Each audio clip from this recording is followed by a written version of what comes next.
Olá, sejam todos bem-vindos. Eu acho que nós estamos começando aqui hoje a primeira fala do primeiro vídeo que a gente vai publicar no YouTube. Pelo menos essa é a nossa intenção. Nós, há algum tempo, estamos pensando em montar um canal no YouTube para contar algumas experiências que a gente teve, compartilhá-las. E a gente vem pensando nisso, trabalhando, vem estudando sobre gravação, sobre áudio, sobre vídeo, edição de vídeo e tal, e agora a gente resolveu começar. Do que se trata? Nós construímos um barco.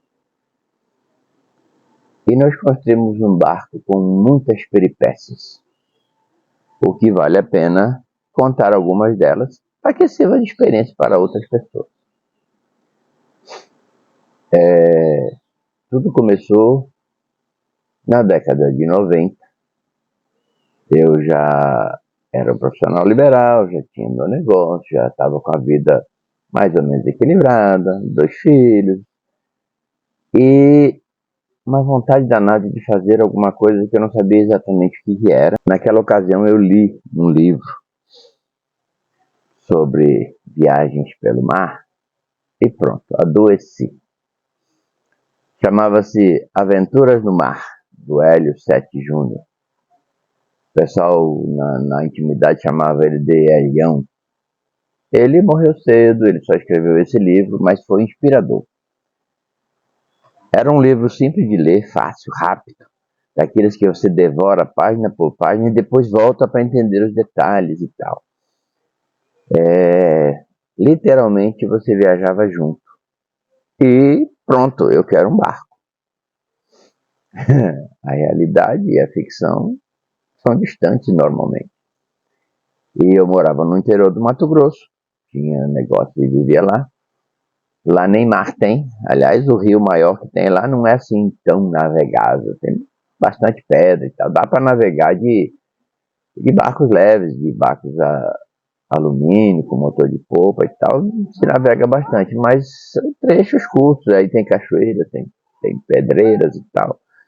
Então era o que eu tinha para navegar. Aqui vale um pequeno recorte aqui. Quando eu era menino, eu lia, e entre as muitas coisas que eu li, uma eu não esqueço nunca, que é A Ilha Perdida. Ah, que sonho! Os meninos acharam uma ilha, nessa ilha tinha um sujeito, o eremita, que morava lá e tal. Fantástico! Aquilo fica na cabeça da gente. Depois, quando eu fui morar no Mato Grosso e tal, lá eu construí algumas canoas. Uma vez eu fiz uma canoa de lambril. Naquele tempo não tinha forro de PVC, era tudo de madeira, e eu fiz uma casa e sobrou forro e eu fiz um barco de forro. Ficou igual uma prancha assim, ele não tinha arqueadura nenhuma, ele era chato. Então botava na água, ele pá, grudava na água. Bom é que ele não tombava de jeito nenhum, mas também era pesado só. Fomos pescar com ele, pescamos alguns peixes e tal, foi fantástico. Um único uso também. Mais algum tempo eu resolvi fazer uma canoa. Lá no Mato Grosso eles faziam com uma madeira chamada timburi. Comprei umas pranchas enormes de timburi e fiz um trambolho enorme, tão grande, tão pesado, que precisava de 3, 4 pessoas para levantar aquilo. Eu levei lá numa lagoa para testar e lá ficou o resto da vida, nunca mais mexi. Projeto bem fracassado este. Mas aí, juntando essa experiência, a vontade, a leitura do livro, vou comprar um projeto, fazer um barco. A internet não é muito fácil. Procurei nas revistas e tal e consegui encontrar o escritório do Cabinho, Roberto Barros, Yacht Designer. Era um anúncio na revista Náutica. E mestre aqui, mestre ali, telefona para lá, para cá, consegui um catálogo. No catálogo eles tinham os projetos dele que estão em estoque, que são projetos já estabilizados, já comprovados, e por sua vez baratos, não são nada personalizados. E eu resolvi comprar um projeto chamado Pilotina 25. Ah, que beleza. Chegou lá um pacote de papel, com os desenhos, com as plantas, com as medidas, aquilo tudo fantástico. Fiquei encantado. Claro que minha disposição só aumentou com isso tudo. Precisava de um lugar, precisava de ferramentas, precisava de um barracão, precisava de tempo. E quando você tem uma vontade, você arranja isso tudo. Comprei ferramentas, várias ferramentas. Comprei madeira, tinha especificações de madeira. Compensado naval era difícil naquele tempo. Arrumei lá numa outra cidade que um amigo mandou, enfim. Um outro amigo emprestou o quintal do barracão. Ele era serralheiro e ele tinha um barracão. E no quintal desse barracão tinha espaço. Um pé de manga enorme, uma sombra boa e energia. Pronto, tinha tudo que eu precisava. Lá eu comecei um barracãozinho, que toda semana tinha que aumentar, porque eu não tinha noção. Então eu fiz lá uns 4 paus em pé com um telhado de brasilite e toda vez que eu colocava mais uma peça no barco, ele não cabia lá dentro, eu tinha que aumentar um pouco o barracão. Lembrando que sempre foi eu que fiz tudo.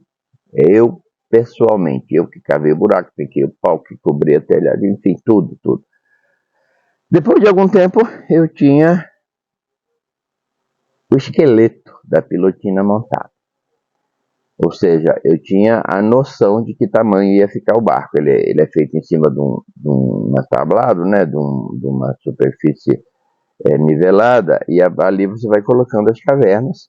É o método mais comum, né? E depois de algum tempo eu tinha o barco, a visão do barco, aquele monte de cavernas e tal. Eu olhei aquilo e falei, tá muito pequeno. Eu quero um barco maior. Esse barco não vai dar nem para morar dentro.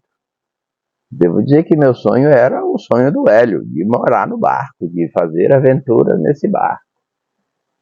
Continua até hoje, quer dizer, para que você quer um barco? Vai passar o fim de semana? Eu quero também, mas eu quero poder passar as férias inteiras lá dentro. E agora que eu já estou me aposentando, eu quero ir morar nele por um tempo. E a pilotina não dava para isso. Vale comentar que feriado, fim de semana, noite, sábado, à tarde, qualquer momento em que você não estivesse trabalhando no seu trabalho, você estava trabalhando no barco. Meu filho maior tinha uns 3 anos, 4 anos, ele me acompanhava. O meu filho maior, ele me acompanhava, mas não para ajudar no barco. Ele ia lá e fazia as coisas dele, serrava, pregava, batia. E ele não tinha, nunca se encantou com barco. Naquele tempo a gente ouvia música num caixote desse tamanho assim, em que você botava fitas cassetes. João Paulo e Daniel faziam sucesso. E outros sertanejos e tal, na época do Chitãozinho Chororó e tal. Olhando o esqueleto da pilotina, eu falei, eu quero um barco maior. Liguei para o Luiz, no escritório de arquitetura naval, e falei para ele, e ele foi muito simpático comigo. Eu cheguei a conhecer o Luiz pessoalmente. Na época eu fui no Rio de Janeiro e visitei o escritório. Quem me atendeu lá foi a esposa do Cabinho, que era a sogra do Luiz. E me atenderam muito bem, foram muito agradáveis, mas foi um encontro fugaz, rápido, uma passagem rápida. Vale dizer que o Cabinho é um grande construtor, um grande projetista e viajou também nos barcos dele, tem até livros dele aí, eu tenho dos livros dele aí comigo. O Luiz falou para mim, Celso, nós podemos, a partir do que você tem aí, projetar um novo barco para você, aumentar e tal, usar esse material que você tem aí. Isso eu vou ter que recalcular todo um barco, então vai custar mais caro, porque tem tantas horas de trabalho e tal, naturalmente. Isso ficava mais 10 vezes o preço do projeto. Ou você pode comprar um projeto maior. Abandona isso aí e começa um projeto maior. Hoje o projeto de uma pilotina custa alguma coisa de R$2.000. Se você vai construir, compre, não faça como eu fiz. Eu olhei, pensei bastante, falei, quer saber de uma coisa? Eu dou conta de melhorar isso aqui. ilusão. Fui lá no meio do barco e afastei 2 metros para a parte da frente, para detrás, e criei um espaço vazio de 2 metros. Ali dentro eu coloquei 3 cavernas com espaço de 70 centímetros entre cada uma. Isso aumentou o comprimento do barco em 2,10 metros. Se ele tinha uma base de 7,60, que era o comprimento dele, ele passou para 9,70, quase 10 metros. Opa, já dá. Ficou bonito. Eu fui nas laterais e alinhei as linhas para que ele ficasse bonitinho, abri um pouquinho e tal. Ficou lindo. O barcão ficou espetacular. Só que eu não tinha mais projeto. Eu não tinha mais orientação. Cara, eu não sabia mais o que fazer. Mas o casco foi fácil, né? Alinhou o casco, meteu compensado em cima de tudo, meteu fibra de vidro, laminei aquilo com 5 camadas de fibra, 3 camadas de tecido de 200 gramas e 2 de tecido de 600 gramas, entrelaçados. Isso deu quase 2 quilos de fibra por metro quadrado e ficou um aço, ficou um casco fantástico. Na beirada, onde escorria assim, eu fui serrar com a serra circular. A hora que eu meti lá, voou dentes de serra circular para todo lado, ou seja, era tão duro que quebrava os dentes da serra. Foi preciso cortar com a serra tico-tico, com aquela serra de metal, toda a lateral dele. Lixar foi uma história à parte. O escritório dizia assim, olha, você contrata aí braçal, peão braçal, faz umas pranchas assim com 2 cabos, cola a lixa do lado de baixo, e aí você vai lá e lixa o casco assim, de forma que ela fica homogênea. Eu tentei umas 4 ou 5 vezes, eu contratava o cara, levava lá, mostrava o serviço e tal, e deixava ele trabalhando. Quando eu voltava de meio-dia, o cara tinha sumido, nunca mais queria nem eu receber aquele dinheiro, ele não queria. Porque a fibra pinica, né? Daquela. Nossa Senhora. Comprei uma lixadeira de cinta da Makita e tal, e eu mesmo, pá, aquilo voava. Engraçado que a pinicância, ela é no começo, depois ela para. Você aprende com aquilo. No dia de resinar esse casco, foi um espetáculo à parte. Foi uma história memorável, porque estava tudo preparado.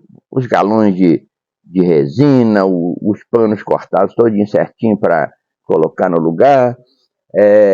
Chamei os amigos, né? Amigo é para isso. Amigo outro amigo. Então, vamos lá fazer resinar o casco no domingo. Bora, vamos. As 8 pessoas. Era para fazer 5 camadas. Meu pai foi junto para fazer um churrasco. Quando o churrasco ficou pronto, mais ou menos meio-dia, nós tínhamos terminado uma camada. E depois do almoço, a galera vazou. Só ficou um amigo muito querido. Ele era lanterneiro, ele gostava de reformar carro de fibra e tal, e ele ficou até 11 horas da noite quando a gente terminou a 5ª camada. As camadas seguintes eram um pouco mais rápidas, porque elas já tinham uma aderência inicial, e porque nós também já tínhamos mais experiência, já estávamos trabalhando aquilo com mais disponibilidade. Enfim, num domingo, 11 da noite, terminamos de fibrar, laminar que chamam, né? Rapaz, no domingo, na segunda, na terça, na quarta, na quinta que vem, se você conversasse comigo assim de perto, a pessoa perguntava, que cheiro é esse? Que cheiro estranho, que cheiro de... Era a resina que estava impregnada na gente, de tanto que a gente cheirou aquele negócio. Cara, na segunda-feira você cheirava a resina o tempo todo. Acho que aquilo não faz mal, você não tinha morrido. Lixou, passou massa, lixou, passou massa, lixou, passou massa. Aí entrei em contato com uma marca de tinta famosa que tinha escritório no Rio de Janeiro. Até hoje eles são importantes na área da pintura naval.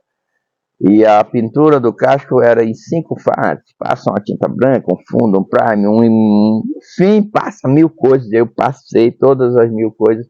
Passei lá uns 2 meses pintando aquele barco. Ficou tão bom que até hoje a pintura está ali, intacta. Nunca descascou, nunca soltou, nada.